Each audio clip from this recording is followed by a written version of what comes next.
평생 편하게 살려면 세 가지를 잘해야 한다고 합니다. 하나는 운동이고요. 또 하나는 나이 들수록 배워야 하고, 세 번째는 적당한 아부라고 합니다. 우리 적당한 아부로 옆에 계신 분한테 한번 인사 한번 해볼까요?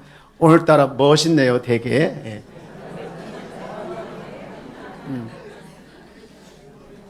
예, 분명히 전제가 있었죠. 적당한 아부라고.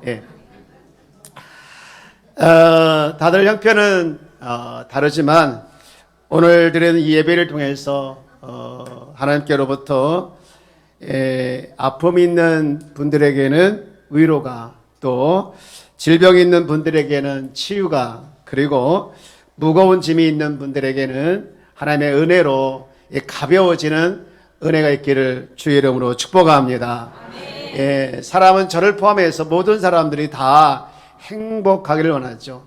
만약에 이 자리에 앉아 계신 분들 중에서 행복을 원하지 않는 분이 있다고 하면 그 사람 안에는 마음에 깊은 병이 있죠. 무슨 병일까요?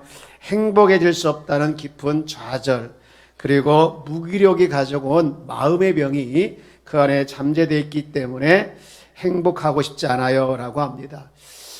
하나님은 그런 자에게 더 찾아가서 하나님을 갈망하게 하고 소망하게 하사 하나님께서 주실 행복을 찾고 누리기를 원하시는 그 하나님의 마음이 있음을 기억하고 하나님 만나 행복하기를 주의 이름으로 축복합니다. 보통 사람들은 행복하기 위해서 네 가지 정도 필요하다고 이야기를 해요. 하나는 쾌락입니다.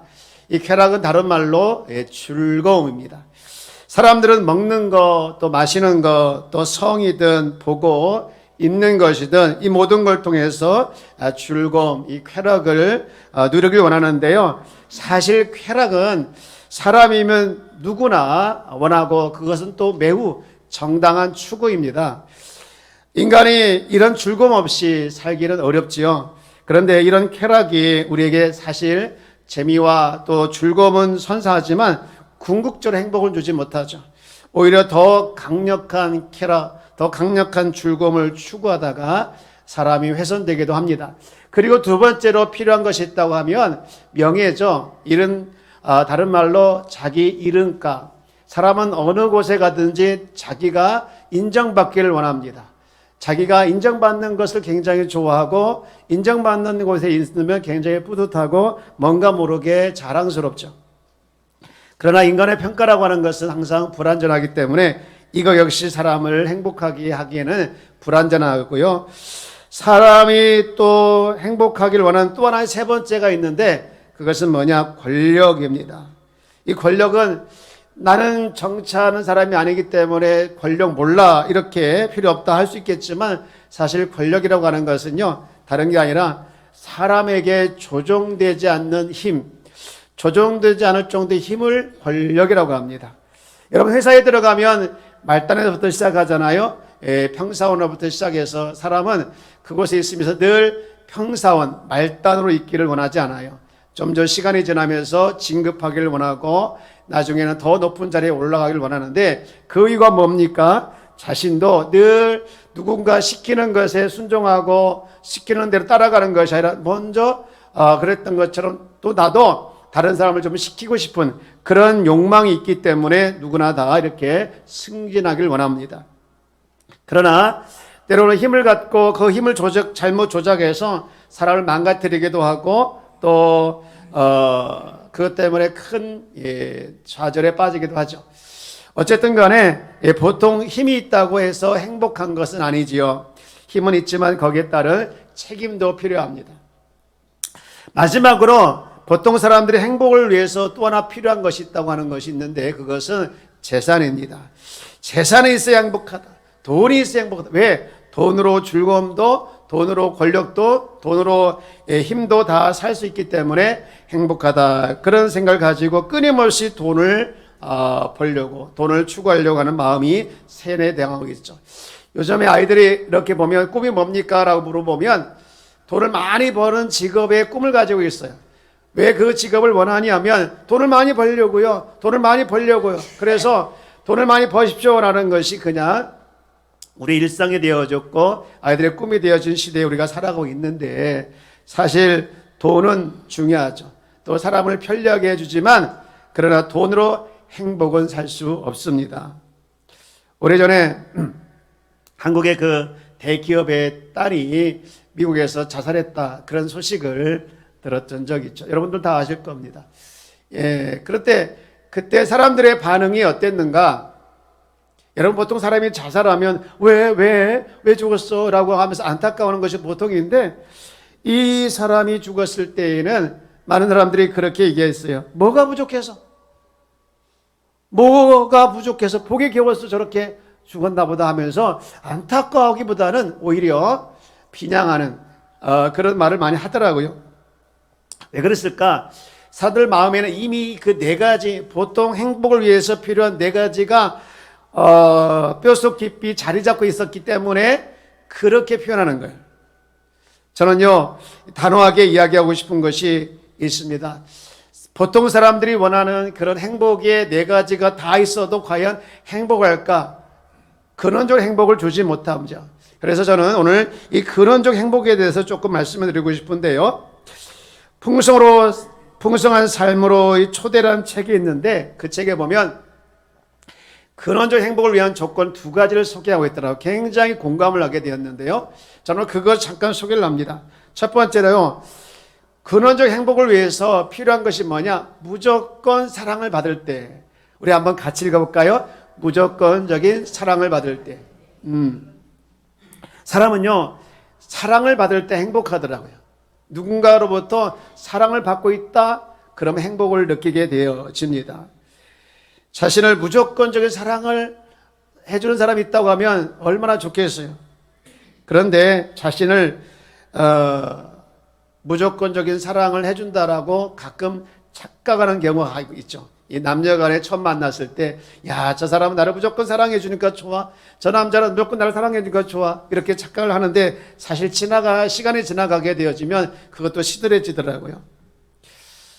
세상의 무조건적인 사랑에 가까운 어머니 사랑 때문에 아이들은 행복해합니다. 그런데 거꾸로 엄마도 무조건 사랑해주는 아이 때문에 행복하죠. 부모의 사랑은 참 중요한데요. 부산에 가면 태종대가 있어요. 태종대에 유명한 것이 사람들이 거기에 너무 많이 자살한다는 거예요. 그래서 시에서 고민하다가 어떤 작가에게 의뢰를 합니다. 전내진 작가에게 의뢰해서 거기다 인자한 어머니상을 한번 세워놓고 그 어머니를 보면서 다시 한번 죽음을 생각하도록 해보자.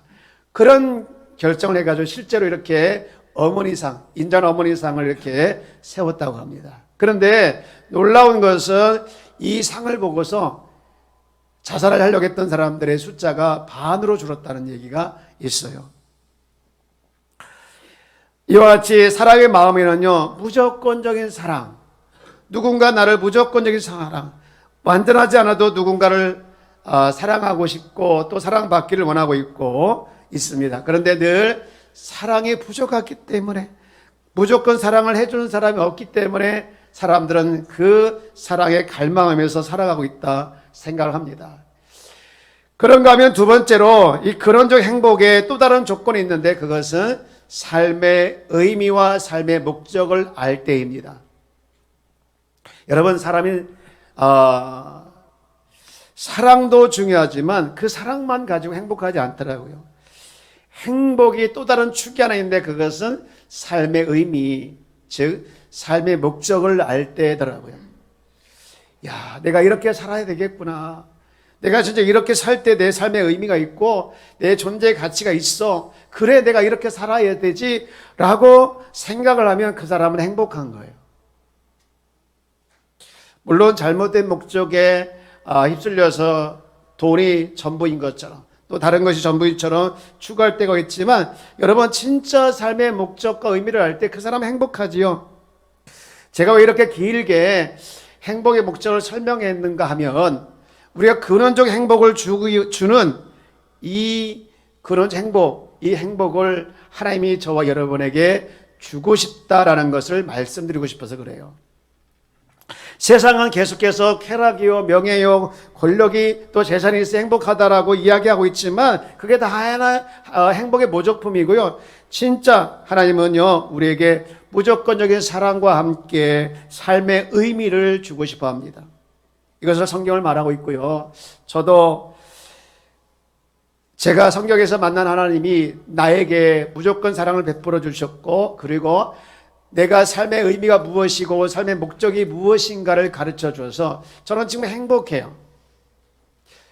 저도 행복한 것처럼 여러분도 행복한 삶을 살기를 원합니다. 그런 삶을 살기를 원하는 마음으로 같이 나누기를 원하는데요. 그 전에 우리 하나님께서 우리 모든 사람들이 행복하길 원하는데 행복한 삶을 살길 원하는 그 하나님의 계획이 먼저 하나 있어요. 미국의 마틴 셀리그런 교수와 에드리너 교수가 220명을 대상으로 행복하게 사는 사람들의 특성을 조사했는데 단연 1위가 하나 있더라고요. 그것은 최고로 행복한 사람들은요, 혼자 사는 시간이 적었고 사람들을 만나고 관계 형성을 하는데 많은 시간을 할애했다는 거예요. 마찬가지로 하나님은요, 우리를 우연히 만들어진 게 아니라 우리가 하나님께서 우리를 향한 하나님의 특별한 계획을 가지고 창조했다고 선언하는데요. 다른 창조물보다 우리 인간에 대해서 특별하게 주신 게 하나 있는데, 독특하게 주신 것이 있는데, 그것은 우리 인간만이 가지고 있는 인격적 존재를 만드셨다는 거예요. 여러분, 하나님께서 우리에게 향하신 특별한 계획을 제가 4가지 관계를 통해서 좀 설명해 드리고 싶은데요. 하나는 하나님과의 관계입니다. 우리 사람은요, 다른 피조물과 달리 독특한 것을 하나님께서 주셨는데 그게 뭐냐? 인격적인 존재로 창조됐다는 거예요. 좀 전에 말씀드렸지만 여기서 인격이라고 하는 것은요, 지정의 이게 아니고 하나님의 사랑을 주고받고 또 하나님의 마음을 알아챌 수 있고, 그리고 또 하나님의 마음에 반응할 수 있고, 그리고 그분을 기쁘시게 할 수 있고 또 슬프게 할 수 있는 존재라는 것을 말하고 있어요. 하나님은 이렇게 인간을 만드셔서 인간과 깊은 사랑을 나누길 원합니다. 성경 여러 군데도 보면 하나님이 우리 인간을 얼마나 사랑하는지 많은 부분이 있는데 제가 그 중에 한 군데만 소개를 해드릴게요. 스바냐 3장 17절 말씀인데 여러분 다 보이시죠? 우리 한번 같이 읽어볼까요? 시작.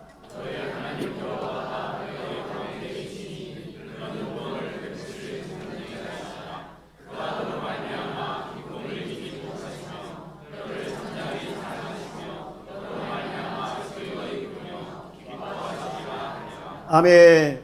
이 중간 2번째 줄 보면 그러면 너로 말미암아 기쁨을 이기지 못한, 너무너무 좋아서 내가 기쁨을 감출 수 없다라는 거예요. 물론 너는 여기 이스라엘 공동체를 의미하지만 지금 우리를 의미하기도 합니다.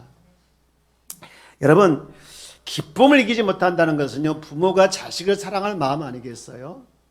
여러분, 특별히 할아버지 할머니들 보면요, 손주들 보면 미치더라고요. 죄송합니다. 미치더라고요. 죄송합니다. 더 강력한 표현은요, 미치고 팔딱 뛰더라고요. 제가 아직 손주는 없지만 저도 손주를 만약에 본다면 지금 할아버지 할머니들이 보여주는 손주의 사랑을 뛰어넘어서 저는 더 미치고 팔딱 뛰고 더 미치고 팔딱 뛸 것 같아요. 그런데 불행한 것은 우리 아들이 아직 장가를 안 갔다는 거예요. 장가 좀 빨리 가라 아들아. 여러분 어디 있는지 모르죠, 제 아들이. 하나님은요,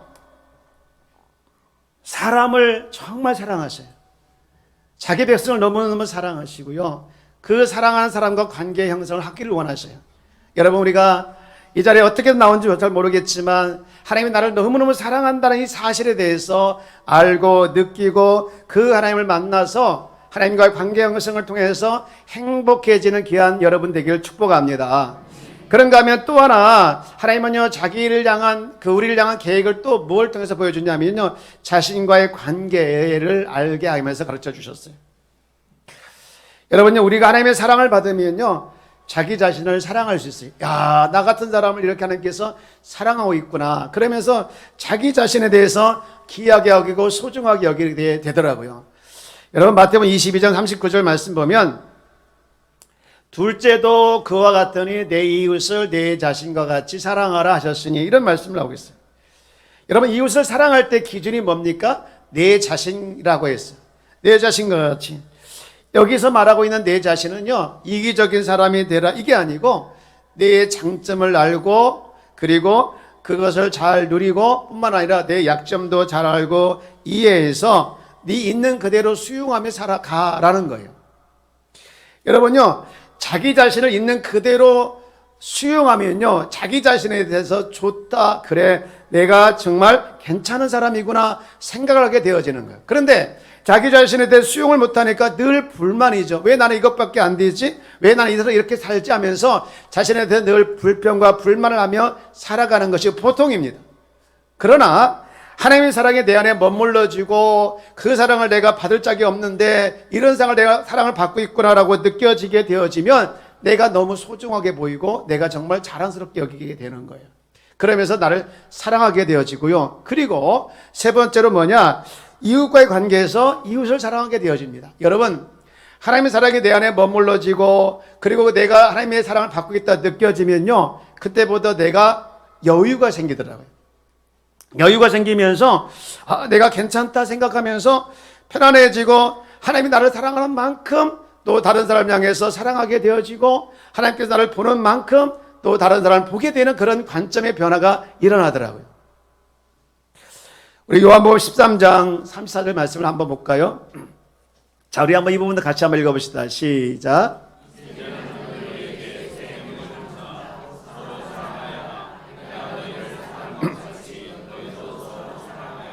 예, 사람은 참 이기적인 게 맞아요. 그런데 아무리 이기적이라고 해도 이런 흔적이 있어요.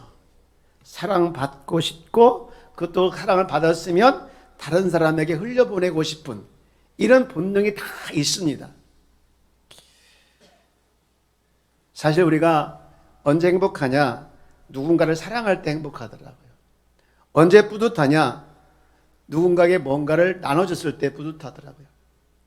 가족이든 또 친구이든 이웃이든 서로 깊이 이해하여 이게 마음과 마음이 통하는 그대로 받아주는 관계를 맺을 때 우리는 기쁨을 맛봅니다. 이럴 때 사람들은 살만난다 이렇게 표현하더라고요. 원래 이렇게 하나님께서 만드셨어요. 그리고 또 하나 마지막으로 세상과의 관계인데 하나님의 계획은요, 우리 하나님께서 우리의 사랑을 베풀어 주시고 그리고 나를 사랑하게 만드시고 그리고 그 사랑을 흘려보내서 이웃을 사랑하게 하고 그리고 그 세상이 밝아지는 세상, 행복하게 하는 세상을 하나님께서 원래 계획을 하셨어요. 이것이 하나님의 계획입니다. 그런데 불행한 것은요, 우리가 이렇게 살지 못한다는 거예요. 우리가 하나님을 가만히 한번 생각해 보십시오. 내가 하나님과 관계 형성을 하고 있지만 때로는 하나님을 의심하기도 하고 때로는 하나님에 대해서 늘 불평과 불만할 때가 얼마나 많이 있습니까? 사람들은 하나님을 잘 몰라가지고 죽이기까지 하고 원망과 그 다음에 심지어는 조롱까지 해서 예수님을 십자가에 못 박았지 않습니까? 그러다 보니까 하나님의 사랑에 대해서 누리지 못하고 또 자기 자신에 대해 사랑하지 못하니까 늘 어떻게 생각하냐? 열등의식과 또 우울의식 사이에서 계속 왔다 갔다 했으면서 자신의 외모나 능력에 이르기까지 그대로 받아들이지 못해가지고 늘 어떤 마음을 가지고 있습니까? 아침에는 기분이 좋았다가 또 저녁에는 기분이 확 나빠지고 내가 왜 이것밖에 안 되지? 내가 왜 이 정도야 하면서 자신을 한탄하면서 자신을 한없이 미워하는 이유가 뭐냐? 자신이 하나님과의 관계에서 깨진 관계의 결과예요. 여러분, 자신이 좋은 사람, 내 자신이 정말 괜찮은 사람이라고 생각하는 사람 많지 않더라고요. 그러다 보니까 자신이 이룰 수 없는 꿈에 또는 건강하지 못한 욕망을 쫓게 되어지고 꿈이 이루어지지 않고 욕망에 채워지지 않으면 절망하고 좌절하고 그러면서 오게 되는 그 첫 번째 결과가 뭐냐? 게으름이더라고요. 여러분, 사람이 게으르지면요, 뭘 열심히 하려고 하지 않아요. 뭐 일찍 일어날 필요도 없고 뭐 하고 싶은 일도 없고 일찍 일어나서 뭐 다른 거 할 게 없으니까 적당하게 그냥 살아가려는 마음들이 많이 있어요. 심지어는요, 포기가 오고 자신을 학대하고 증오하더라고요. 그리고 다른 거에 몰입해요. 게임이라든가 인터넷이라든가 술, 도박, 포르노, 성, 일, 관계 이런 거 다양한 중독에 빠지더라고요. 자기를 포기하고 또 심해지면요, 심지어는 자살까지 하는 그런 경우가 많이 있어요. 더군다나 자신에 대해서 실망하니까 남에 대해서 더 가까이 하기도 어렵고 사랑하지 못하고 마음도 좁아져 가지고 꼭 간장 종족의 그릇처럼 작아지는 마음이 우리의 마음이더라고요. 여러분, 이렇게 보면요, 사람들은 참 많은 부분에서 상처를 안고 살아가더라고요. 여기 앉아 계신 분들 중에서도 상처를 받으신 분들이 계실 거예요. 이 상처받는 사람들을 보면요, 멀리 있는 사람들한테 상처받는 게 아니라 가까이 있는 분들한테, 부모님한테 또는 배우자한테, 애인한테 또 자녀들한테 상처를 받더라고요. 마땅히 사랑을 주고받아야 할 가까이 있는 사람들한테 상처가 있어요. 그래서 다른 사람을 사랑하는 것이 겁나고 또 사는 게 무의미합니다. 이게 다 뭐냐? 깨진 자신의 모습의 결과예요. 원래 하나님은요, 이렇게 하나님과의 관계 깨지게 또 자신과의 관계 깨지게 살기를 원하신 것이 아니라는 거예요.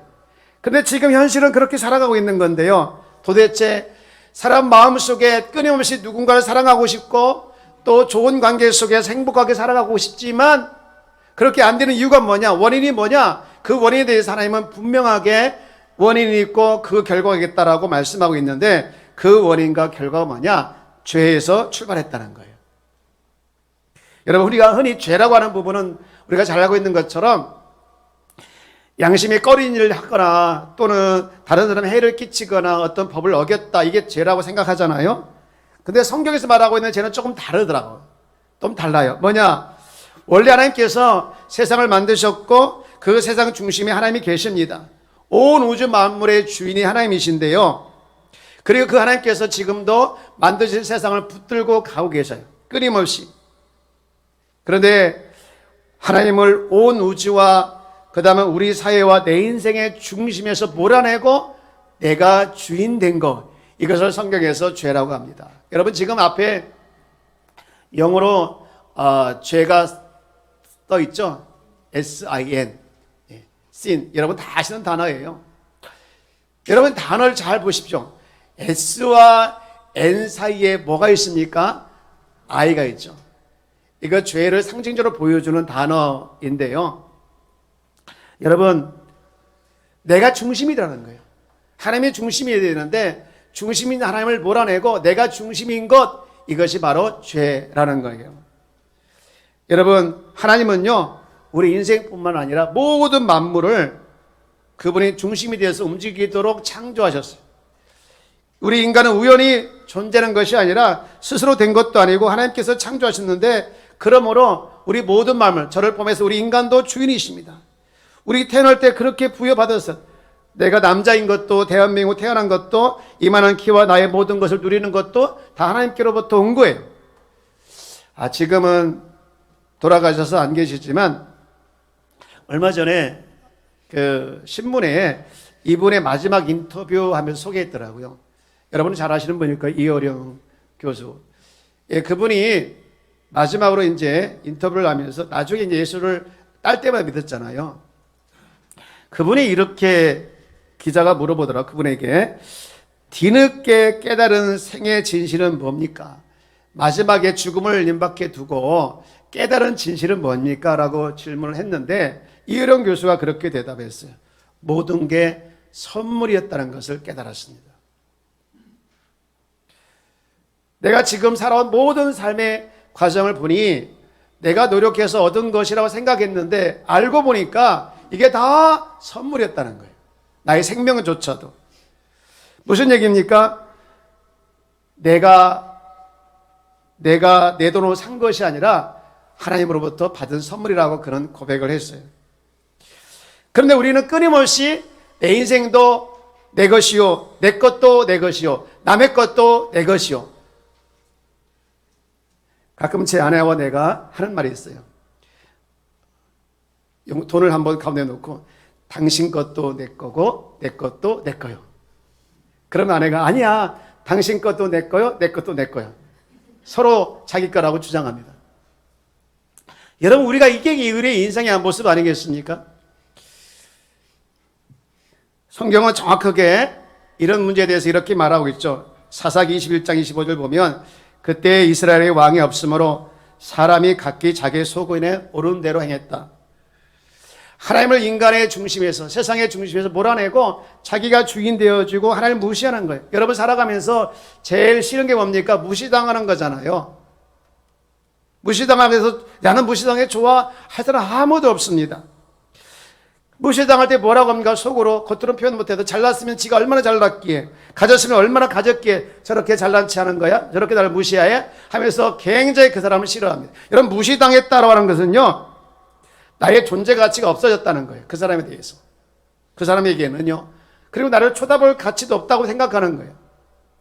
여러분, 죄라고 하는 것은요, 하나님 무시하는 거예요. 하나님 우리 인생의 중심이고 내 인생의 중심인데 그것을 무시한 것, 이것이 바로 죄라는 거예요. 그래서 하나님은 분노하셨죠. 우리가 하나님을 무시하고 살아가는 것, 이것이 우리의 문제고 지금 우리가 관계 깨진 것이 다 그거로부터 온 결과들입니다. 여러분, 이 문제를 해결하지 않고는요 절대로 우리가 행복할 수 없는데, 하나님은요, 그래 니들이 죄를 지었으니까 니들 마음대로 해결해, 니들 마음대로 살아, 이렇게 놔주지 않고 이 죄 문제를 직접 해결하기 위해서 등장하십니다. 여러분, 우리가 이 죄 문제를 해결받고 하나님이 원래 계획하신 대로 우리가 행복하기를 원한다고 하면 우리가 먼저 알아야 할 것이 하나 있는데, 또 인정할 것이 하나 있는데, 그것은 우리가 죄인임을 인정하는 것입니다. 여기서 부딪히는 분도 있을 거예요. 내가 왜 죄인이냐고. 나는 그래도 떳떳하게 살아왔는데 내가 왜 죄인이라고 거부할 수 있는 분도 있을지 모르겠습니다. 제가 지금까지 죄에 대해서 죄가 무엇인가라고 설명했죠. 도덕을 어겼거나 규칙을 어겼거나 법을 어겼거나 누굴 거 훔쳤거나 그것이 죄가 아니라, 그 죄를 말하는 것이 아니라 이 모든 세상의 주인이 하나님이신데, 그리고 내 인생의 중심이 하나님이신데 그것을 몰아내고 내가 주인인 것처럼 행사하는 것, 이것이 죄라는 것을 말씀드렸어요. 여러분, 그렇다면 내가 그것을 인정할 때 우리는 이 죄 문제 때문에 찾아온 여러 가지 갈등, 깨진 관계, 이런 것들이 회복될 수 있다는 것을 우리가 알면 먼저 내가 죄인임을 인정하는 것이 중요하죠. 그러면 이런 죄인들 위해서 하나님께서 하신 일이 뭐냐? 하나님이신 분이 직접 인간에 찾아왔는데 그분이 바로 예수 그리스도입니다. 예수님이 이 땅에서 사셨는데 너무 짧은 인생을 사셨어요. 30평생. 그것도 본인 생활 30년 하고 공적인 생활 3년밖에 안 하셨어요. 그리고 제자들과 사셨는데, 그런데 그때 제자들이 그 주를 만나 인생이 바뀌었잖아요. 그리고 그때부터 기독교가 시작됐는데, 여러분, 이 땅에 오셔서 예수님 하신 일이 뭘까요? 자신을 통해서 하나님이 어떤 분인가를 알려주셨고, 그리고 하신 일 중에서 가장 이렇게 압축하면 무슨 일을 하셨는가?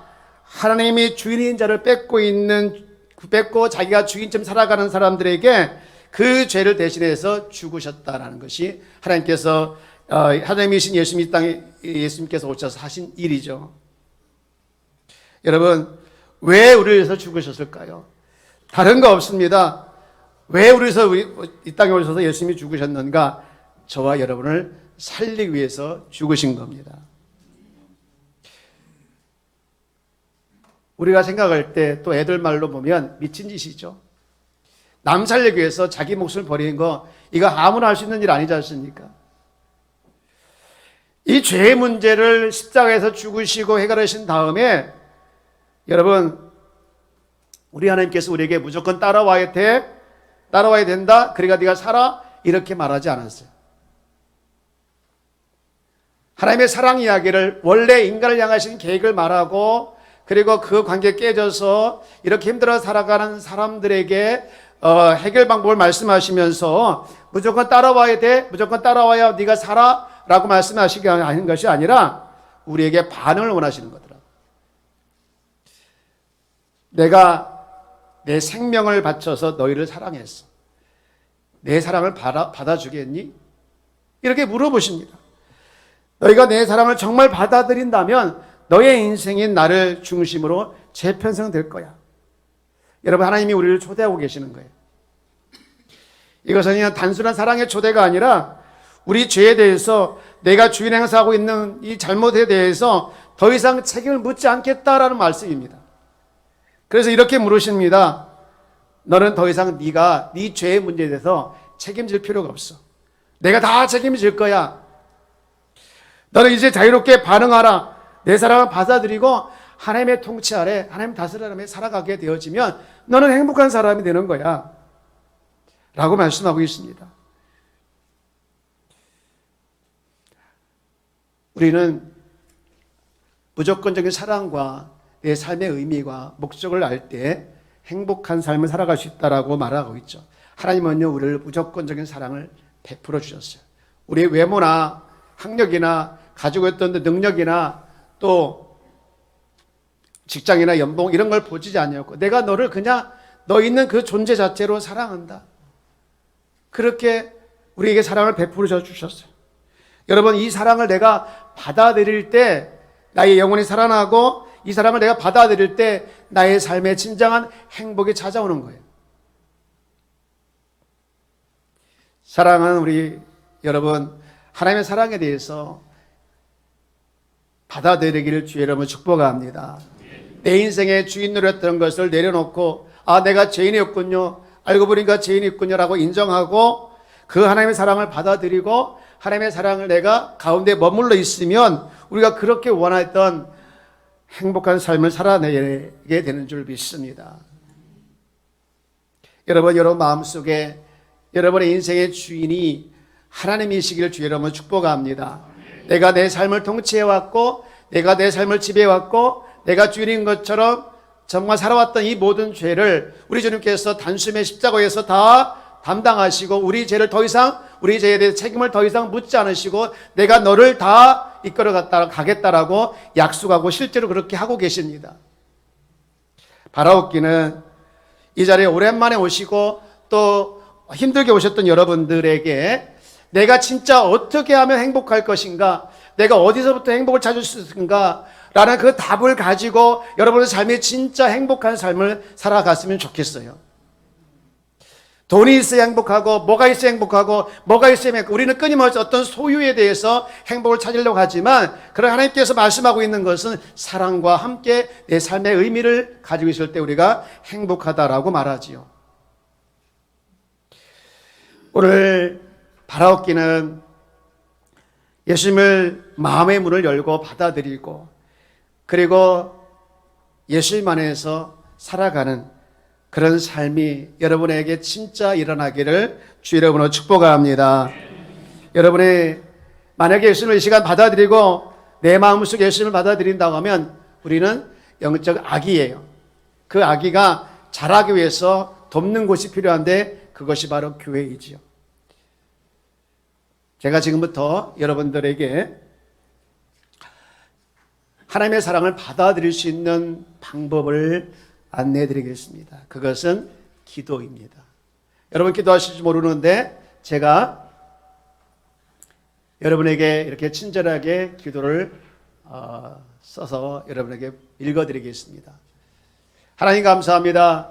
인간을 향한 하나님의 원래의 계획은 하나님과 자신과 이웃을 사랑하며 세상을 섬기며 살도록 하셨는데 현실은 그러지 못하고 있습니다. 온 우주 만물과 세상과 나를 만드시는 하나님이심을 알고도 의식적으로든 무의식적으로든 하나님을 무시하는 죄를 지었습니다. 그래서 내가 마치 온 세상과 내 인생의 주인인 것처럼 교만하게 살아왔습니다. 그 결과 하나님의 진노 아래 있었건만 우리를 향한 하나님의 무조건적인 사랑이 죄에서 해방시켜 주심을 감사합니다. 이 시간 하나님을 온 우주 만물의 주인이심을 믿게 하소서.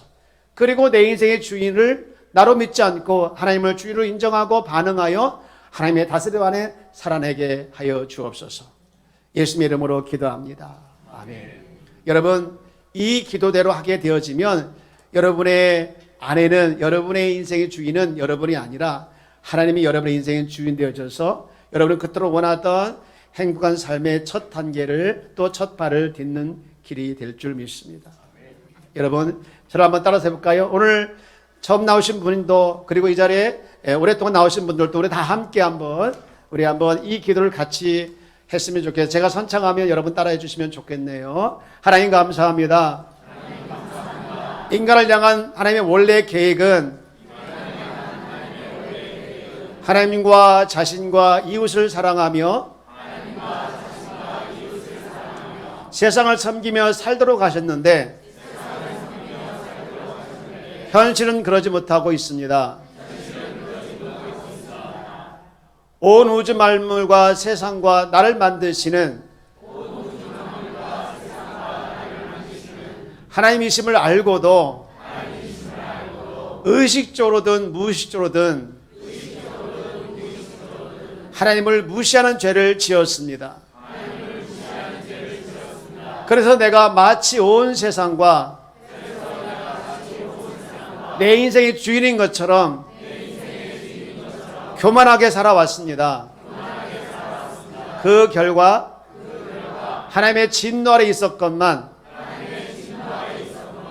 우리를 향한 하나님의 무조건적인 사랑이 죄에서 해방시켜 주심을 감사합니다.